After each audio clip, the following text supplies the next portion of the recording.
Bienvenue dans Entre quatre planches, l'émission mortelle pour les auteurs de polar. Aujourd'hui, nous recevons la journaliste et romancière Sophie Loubière pour son 15e livre, Obsolète, paru aux éditions Belfond. Imaginez qu'en 2224, notre monde se meurt et que les hommes n'espèrent plus qu'une chose, vivre en autosuffisance, à l'abri du soleil et de leur saute d'humeur, grâce à un bracelet hormonal incrusté dans leur peau dès la puberté.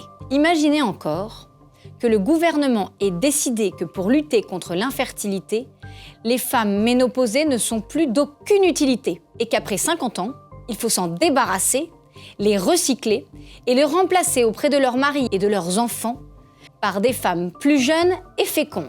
Imaginez que comme Rachel et ses amis, il ne vous reste plus que 28 jours avant de devoir dire adieu à celles et ceux que vous aimez. Non, n'imaginez pas.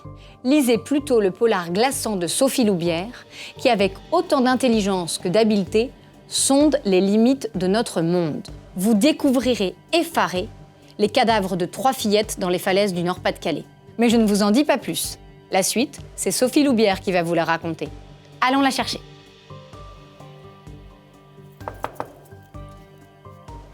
Bonjour Sophie Loubière. Bonjour Amélie. Bienvenue dans Entre quatre planches. Merci. C'est l'émission mortelle pour les auteurs de polar. J'ai l'impression d'être dans le décor de mon roman De cendres et de larmes qui se passe dans un cimetière. Mais c'est parfait. Eh oui. Allons-y.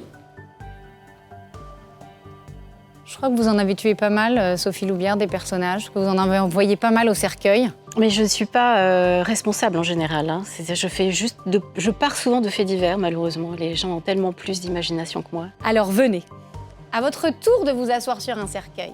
Installons-nous, Sophie Loubière. Bien.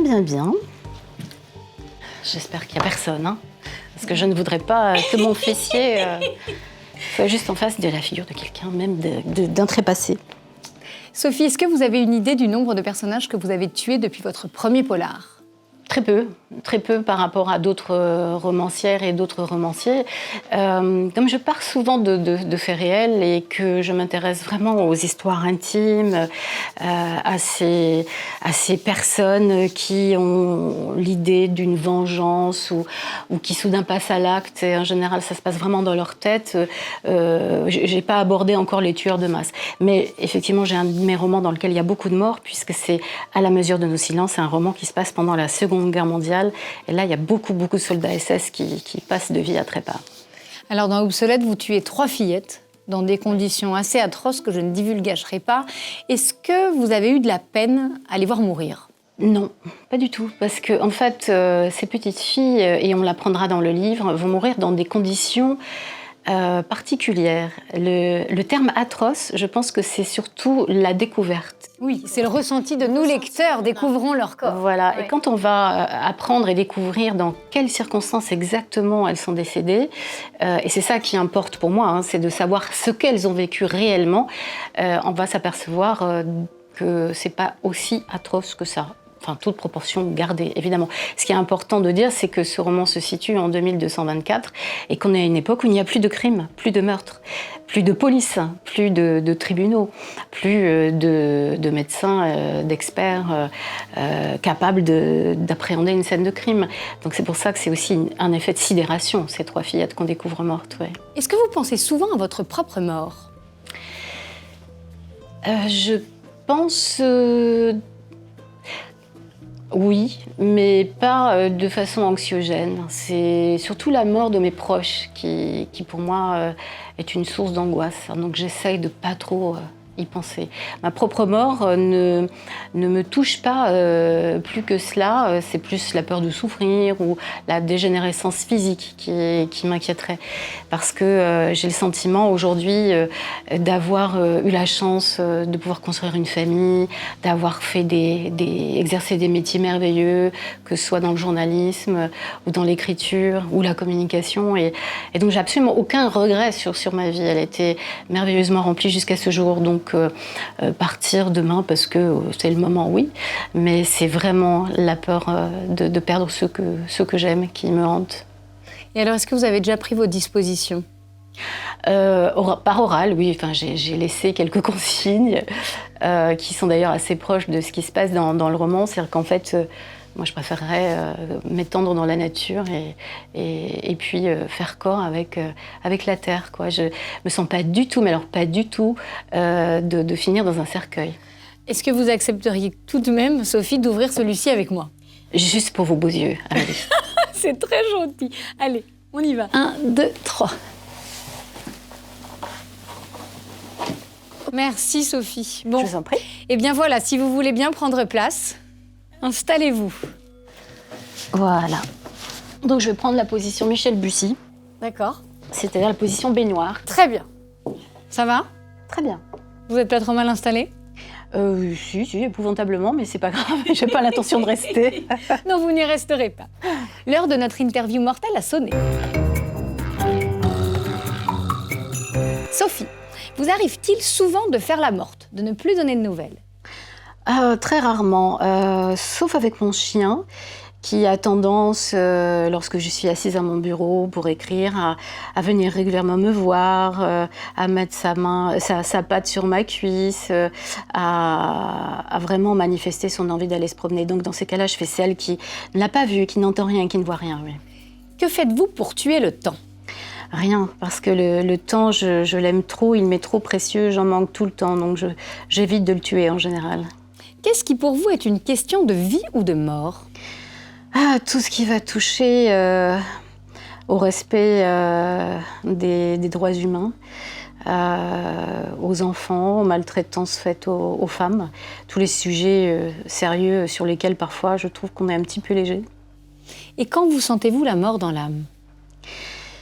Quand un de mes romans sort juste avant une pandémie, par exemple, et que ce livre, malheureusement, sera destiné à une bien moins jolie vie que s'il était arrivé un an auparavant, juste avant un grand festival de polar.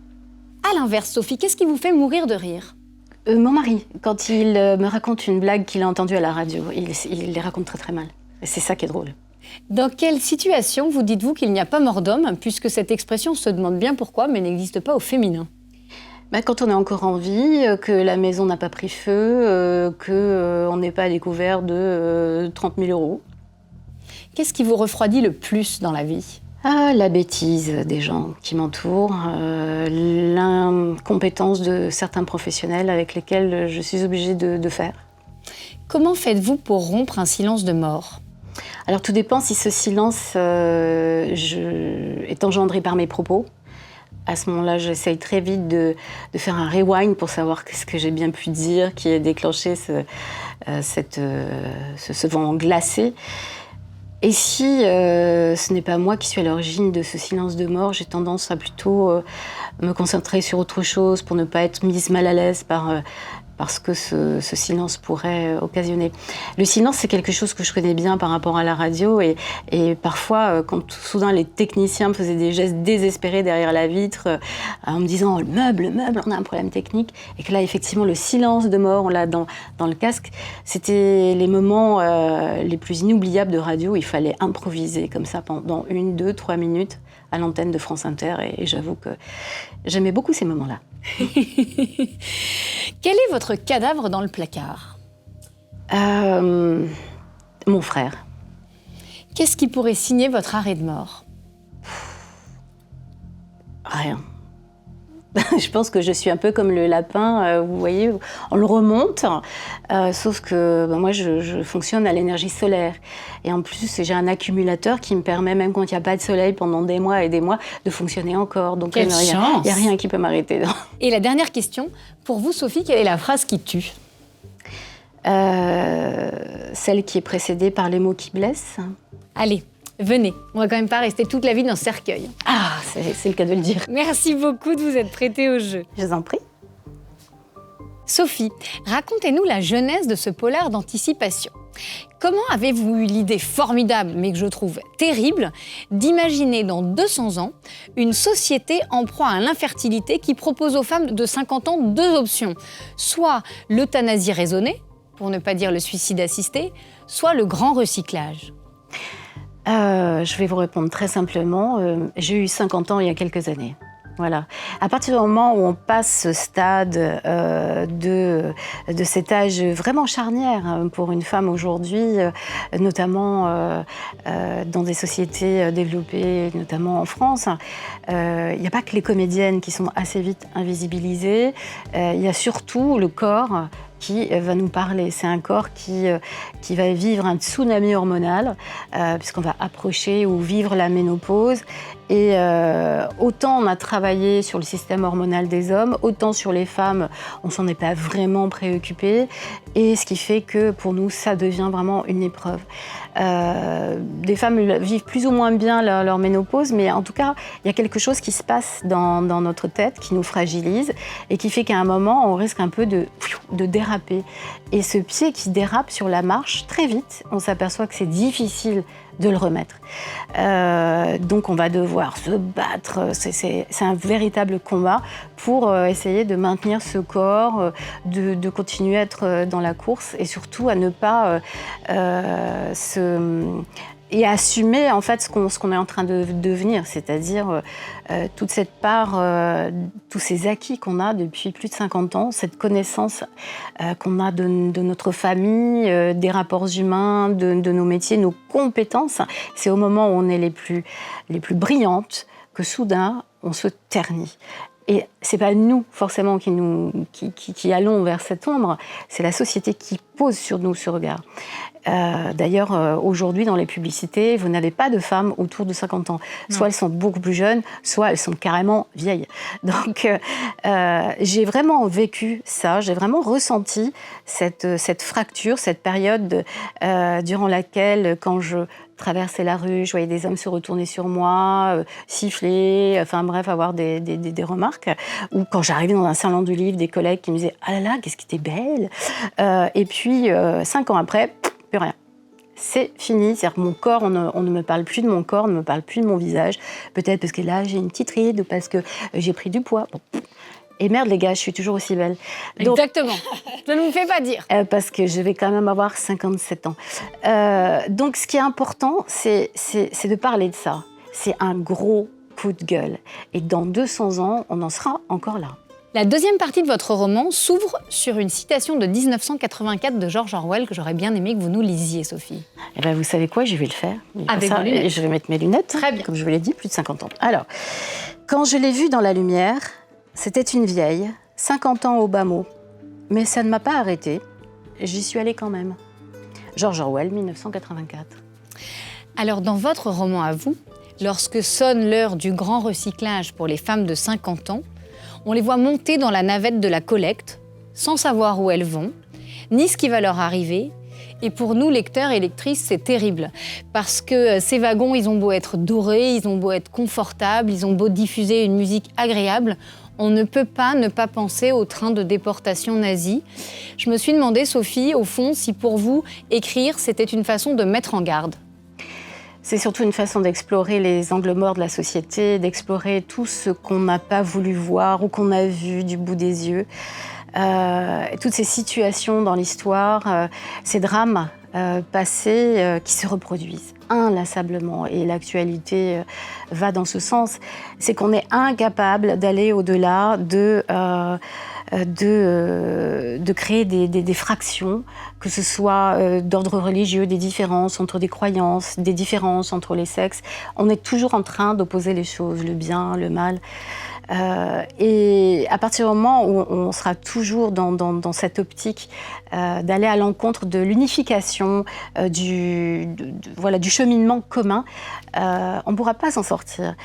Et ce grand recyclage que j'ai imaginé pour les femmes de 50 ans qui soudain vont être amenées à quitter leur foyer et être remplacées par des modèles entre guillemets plus jeunes, encore capables de procréer, eh bien, ces femmes-là, elles sont à l'image de toutes ces femmes qui, depuis des siècles, ont été bafouées, ont été sacrifiées pour des raisons en général purement religieuses, hein, des dictates, des pensées archaïques. Et il faut vraiment qu'on sorte de ça aujourd'hui. Il y a urgence parce que tant qu'on n'aura pas réglé ce problème, tant que les femmes ne seront pas sur un pied d'égalité avec les hommes, il y aura toujours des conflits, il y aura toujours des guerres, il y a toujours des sacrifices.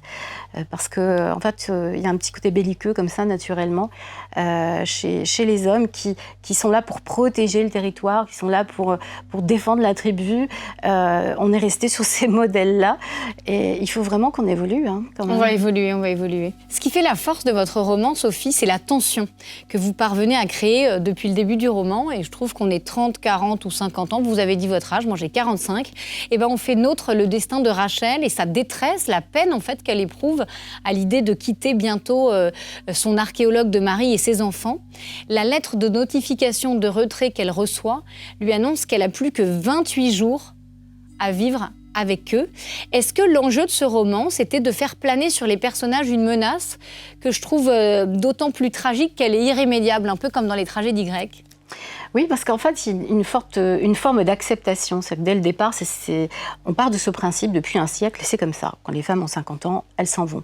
Donc, on se conforme à ça, et tout le monde on est modelé par cette situation. Donc, on accepte des choses. Voilà, ça fait partie de ce qui a été des codes, de la loi.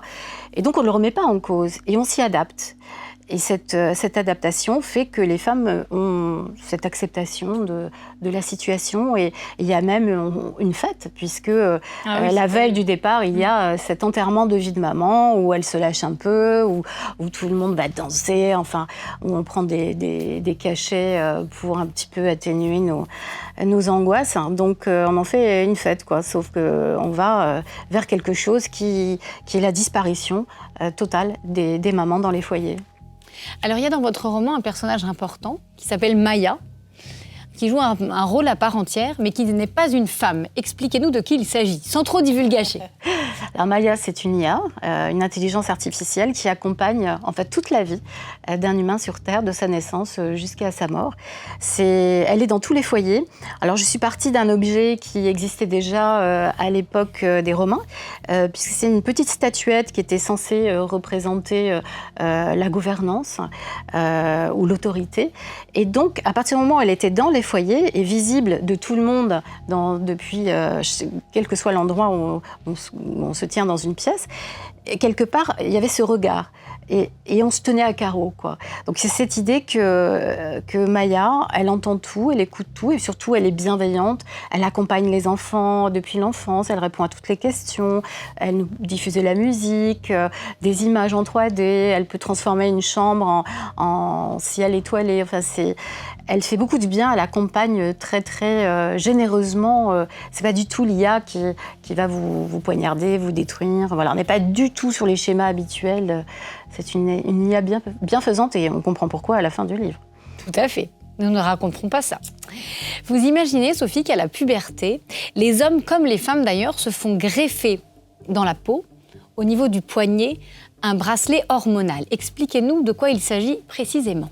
Alors c'est un BMH, c'est un bracelet modérateur d'humeur, et qui va jouer effectivement sur le système hormonal pour éviter qu'on soit totalement inféodé à nos pulsions, à nos émotions, notamment la peur, l'agressivité, la violence. Et c'est pour ça ou le chagrin trop intense. Et c'est pour ça que dans cette société futuriste, eh bien, il n'y a plus de crime, parce qu'il n'y a plus de raison de tuer. On aime son prochain. Très très tôt, on est nourri par des cours d'empathie. On se dédie vraiment à la communauté et ce bracelet permet même des jeux entre adolescents où on se met des claques et puis on rigole parce qu'on se fait pas mal, quoi. La souffrance, on ne la ressent pas. Elle est enfermée en nous, mais voilà, on n'a jamais d'agressivité envers les autres. Keane, le mari de Rachel, Sophie, retrouve absolument horrifié les cadavres de 3 fillettes dans les falaises de la côte d'Ambleteuse, où se déroule votre roman, et où lui-même effectue des fouilles. Alors d'habitude, dans les polars, tout est fait pour retrouver l'assassin. Mais là, non, c'est ça que je trouve très intéressant. Pourquoi est-ce que c'était important, dans ce roman, d'étouffer ce triple crime ? Alors, on est dans une société qui n'est plus du tout criminalisée. Donc, a priori, un crime, c'est juste impossible. Donc, à partir du moment où c'est impossible, donc on va dire que, puisque c'est impossible, ça n'existe pas. Donc, personne ne va s'intéresser à cette scène de crime. En dehors de King Taylor, puisque lui, étant archéologue, c'est son métier de s'intéresser aussi bien à des scènes de crimes du passé, à aller chercher ce qu'il y a sous terre, quelles sont les réponses que ces corps, dans leur position, pourraient apporter. Donc, il est le seul à s'y intéresser aussi parce qu'il pense que le fait que 3 petites filles aient pu trouver la mort de façon criminelle, c'est forcément symptomatique de quelque chose, c'est forcément une alarme qui vient de se déclencher.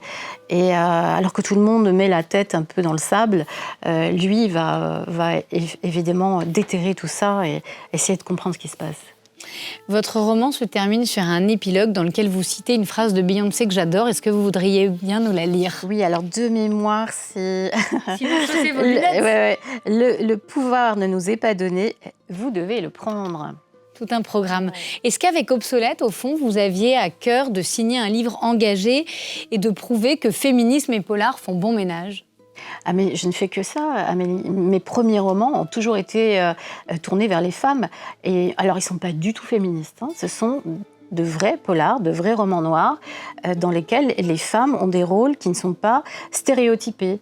Mes héroïnes, souvent, sont des mères de famille, et ce ne sont pas de jeunes détectives avec des piercings ou des espèces de personnages clichés en robe de velours ou des nanas qui font du sport. Enfin, non, c'est des femmes comme vous et moi, hein, comme les femmes qui nous lisent, et mariées à des hommes comme ceux qui nous lisent. C'est des gens du quotidien, et c'est là que les combats sont les plus durs à mener.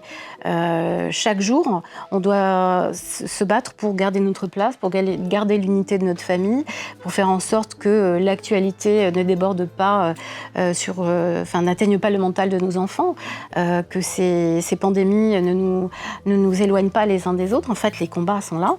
Et puis, il y a toute la partie psychologique, puisque mes femmes, souvent, sont des victimes, mais pas physiques, hein, parce qu'il n'y a jamais de viol dans mes livres, mais psychologiques, évidemment, de violences, de pervers narcissiques, etc. Et la santé mentale est très, très présente dans mes romans, notamment dans L'Enfant au caillou, évidemment. Évidemment. Sophie, si vous pouviez emporter dans l'au-delà un polar qui vous a peut-être marqué justement en tant qu'autrice, ce serait lequel ? Alors, c'est Mémoire assassine de Thomas Hedgecock, qui est un romancier américain que j'ai le grand bonheur de connaître et avec lequel je suis amie. C'est pour moi l'un des plus grands polars jamais écrits. Quelle chance ! Sophie, accepteriez-vous, avant de nous quitter, de signer un petit mot dans notre registre du souvenir pour que nous gardions un souvenir immortel de notre rencontre ? Avec plaisir. Merci beaucoup. Alors, voyons.